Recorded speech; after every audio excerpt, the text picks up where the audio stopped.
Hi అండి. Content చేయాలనిపిస్తుంది కానీ టైం దొరకట్లేదు. మార్నింగ్ నుంచి బిజీ, హోమ్, వర్క్, రెస్పాన్సిబిలిటీస్తో. ఈలోపు వేరే వాళ్ళని కూడా చూస్తూ వాళ్ళు అంత ఫాస్ట్గా గ్రో అయిపోతున్నారు, నేనెందుకు అవ్వట్లేదు అని అనుకుంటారు. కానీ మళ్ళీ నేనే స్లో ఏమో అని సరిపెట్టుకుంటారు. కానీ నిజమేంటంటే మీకు టైం లేకపోవడం కాదు, ఆ పనికి మీరు ప్రయారిటీ ఇవ్వకపోవడం. సో డైలీ కొంచెం సేపు టైం కేటాయించి చూడండి. అండ్ కంపారిజన్కి వస్తే వాళ్ళ జర్నీ వేరే, మీ జర్నీ వేరే. మీ ప్యాషన్లో మీరు వెళ్ళండి, ఆటోమేటిక్గా సక్సెస్ అనేది వస్తుంది.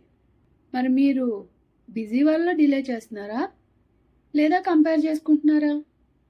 ఆలోచించండి. మీకు నా వీడియో యూస్ఫుల్ అనిపిస్తే ఫ్రెండ్స్కి షేర్ చేయండి, లేదా తర్వాత చూస్తాము అనుకుంటే సేవ్ చేసుకోండి. Thank you.